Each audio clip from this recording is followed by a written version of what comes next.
Hello दोस्तों, स्वागत है आपका अपने YouTube channel smart public coaching में। आज एक नया टॉपिक के साथ, इसका नाम है पूर्णांकों का हम एचसीएफ और एलसीएम कैसे निकालते हैं। आइए समझते हैं। सवाल दिया हुआ है, अभाज्य गुणनखंड विधि द्वारा निम्नलिखित पूर्णांकों के एचसीएफ और एलसीएम ज्ञात कीजिए। तो इसी प्रकार से आइए देखते हैं। यहाँ पर 12, 15 और 21, 12, 15 और 21 इनका अभाज्य गुणनखंड विधि द्वारा एलसीएम और एचसीएफ कैसे निकालते हैं, उसका तरीका आइए समझते हैं। सबसे पहले 12 को हम इनके गुणनखंडों में तोड़ लेते हैं अलग अलग। सबसे पहले 12 को तोड़ेंगे। 12 को हम लिखेंगे 2 से काटकर, 2 छंग 12, फिर 2 से काटेंगे दोबारा, 2 तियाँ 6, फिर काटेंगे 3 से, क्योंकि 3 से कटेगा, 3 एकम 3। तो कुल मिला के इसका आ गया 2 गुणा 2 गुणा 3, 2 गुणा 2 गुणा 3। इसी प्रकार से हम देखते हैं अगला क्या है 15। 15 को भी ऐसे ही काटेंगे हम गुणनखंड विधि द्वारा। 15 को काटेंगे, सबसे पहले 3 से कटेगा, 3 तिपस 15 यानी 3 5 बार जाएगा। उसके बाद 5 एकम 5, इसका मतलब ये कट गया 3 गुणा 5। 15 कट गया 3 गुणा 5। अब हमारा बचा है 21 बचा है। क्या बचा है? 21। 21 को काटेंगे हम, 2 से तो कटेगा नहीं, तो 2 से नहीं कटेगा तो हम अगली अभाज्य संख्या क्या होती है? 3 होती है, उससे काट के देखेंगे। हम इसको 3 से काटेंगे, 3 सत्ते 21, 7 बार जाएगा 3, उसके बाद 7 एक बार जाएगा। इसका मतलब ये कट गया 3 गुणा 7 गुणा 3 गुणा 7। तो एचसीएफ निकालने के लिए जैसा कि हम पहले ही बता चुके हैं, यही रूल होता है एचसीएफ निकालने का। एचसीएफ में हम एक जैसी संख्याओं को देखते हैं, एक जैसा नंबर देखते हैं इसमें, यानी कॉमन जो नंबर होता है उसी को हम एचसीएफ लिखते हैं। तो यहाँ पर कॉमन कितना दे रहा है तीनों में। ये पहला समीकरण, ये दूसरा मान लो समीकरण हो गया, ये तीसरा। तीनों समीकरण में हम देखते हैं कि कॉमन संख्या कौन सी हमको मिल रही है। तो यहाँ पर 3 दिखाई दे रहा है, 3 यहाँ पर भी दिखाई दे रहा है, और 3 इसमें भी दिखाई दे रहा है। तो इस प्रकार से एचसीएफ कितना हो जाएगा? एचसीएफ बराबर कितना हो जाएगा? 3। एचसीएफ कितना हो जाएगा? 3। एचसीएफ के लिए हम क्या लेते हैं? कॉमन नंबर लेते हैं। कॉमन पहले वाले में 3 कॉमन है, तीनों से कितना कॉमन है? तीनों संख्याओं से 3 ही कॉमन है, तो 3 क्या होगा? एचसीएफ हो जाएगा। फिर उसके बाद हम एलसीएम देखेंगे। यहाँ पर एलसीएम के लिए क्या करेंगे? कॉमन वाला तो लेते हैं, यानी 3 तो आएगा ही आएगा, 3 इससे भी आएगा, 3 आएगा यहाँ से। एलसीएम के लिए क्या होता है? 3 तो आएगा, यानी कॉमन वाला नंबर तो आएगा ही आएगा। तो 3 तो आ गया यहाँ पर।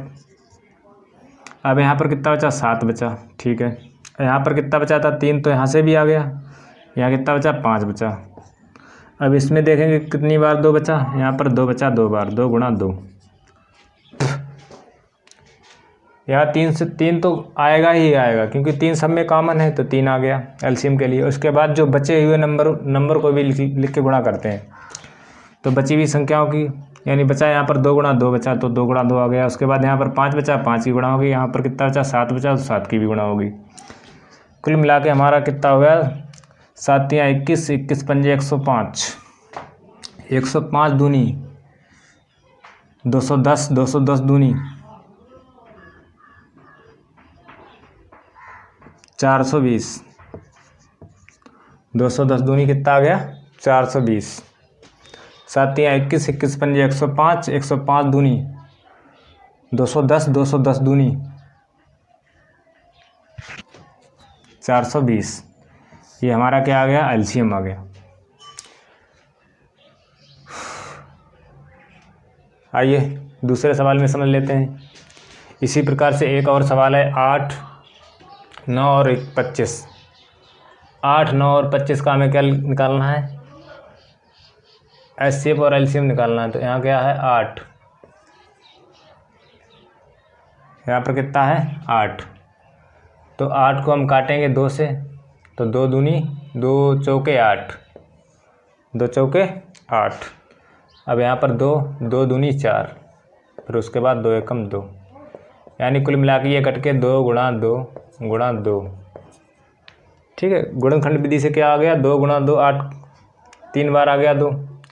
मान लो ये पहला समीकरण बन गया है। अब 9 को काट के देखते हैं। 9 2 से तो कटेगा नहीं, 3 से कटेगा। तो 3 से काटेंगे 9 को, कितना जाएगा, 3 बार जाएगा। सॉरी, कितनी बार जाएगा, 3 बार जाएगा। यहाँ पर 3 3 9, उसके बाद 3 एकम 3, कुल मिला के यहाँ कितना हो गया, 3 गुणा 3। ये समीकरण सेकंड आ गया। उसके बाद हम देखते हैं कितना बचा, 25 बचा। 25 को भी काटेंगे इसी प्रकार से। 25 किससे कटेगा, 5 से कटेगा।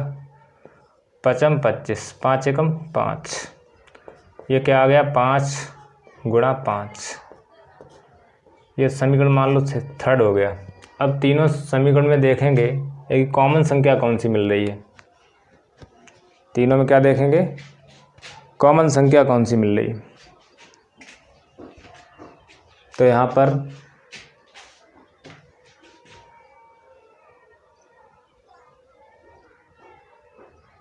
कॉमन तो एक भी नहीं मिल रही। तो यहाँ पर लिखो 1 गुणा में 1, 1 यहाँ पर भी आएगा। सपोज करो 1 को लिखते नहीं, फिलहाल 1 यहाँ पर भी आएगा, 1 यहाँ पर भी आएगा और 1 यहाँ पर भी। मान लो 1 की गुणा करते हैं तो गुणा करने में 1 से कोई फर्क नहीं पड़ता है। और यहाँ पर देखते हैं हम कितना आ गया, 1 यहाँ पर भी आएगा, 1 यहाँ पर आएगा। तो 8, 9 और 25, 8 में भी कोई कॉमन, 8, 9 और 25 में कोई कॉमन नहीं मिल रहा है। यहाँ पर भी कोई कॉमन नहीं, यहाँ पर भी कोई कॉमन नहीं। तो एचसीएफ क्या हो जाएगा हमारा, जब कोई भी नंबर कॉमन ना हो तो वहाँ पर क्या होता है, एक एचसीएफ हो जाता है। वहाँ पर उन संख्याओं का एचसीएफ क्या हो जाता है, 1।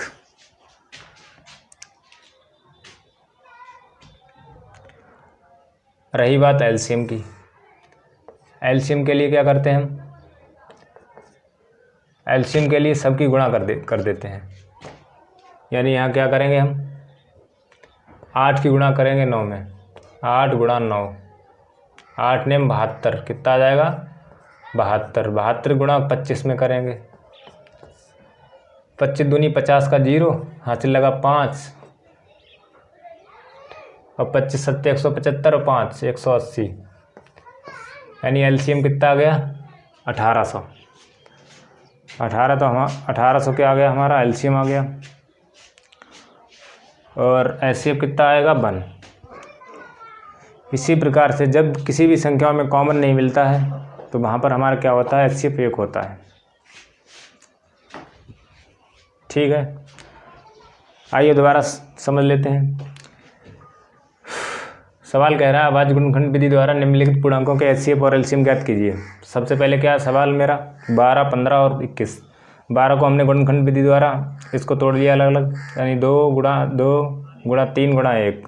तो यहाँ पर हमको उसी प्रकार अगला 15 है, 15 को भी 3 गुणा 15 5, 3 गुणा 5 गुणा 1।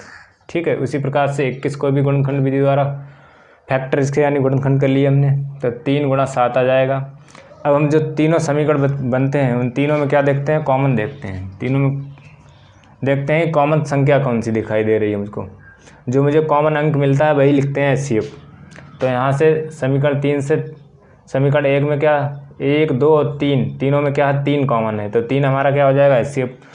और एलसीएम के लिए कॉमन वाला तो लेते ही लेते हैं, यानी 3 तो लेंगे ही लेंगे। 3 के साथ में जो कुछ भी होगा उसकी उन अंकों की भी क्या हो जाएगी, साथ में गुणा हो जाएगी। इस प्रकार से हम अभाज्य गुणनखंड द्वारा एलसीएम और एचसीएफ निकालते हैं। तो आशा करते होंगे कि आप लोगों को समझ में आई होगा। अगर ये विधि अगर आपको अच्छी लगी हो तो कृपया वीडियो को लाइक, शेयर और हाँ, कमेंट करना भी ना बिल्कुल भूलें। कमेंट करके बताएं कि आपको चीज़ें अच्छी लग रही हैं, और आप शेयर भी करें अपने दोस्तों में, जिससे कि उनको भी ये नॉलेज मिल सके। और चैनल को सब्सक्राइब भी करें, जिससे कि आपको चैनल को सब्सक्राइब करके और बेल आइकन भी को भी ऑन कर लें, जिससे कि वीडियो का नोटिफिकेशन आपको मिलता रहेगा प्रॉपर तरीके से। तो मिलते हैं अगली वीडियो में, तब तक के लिए जय हिंद।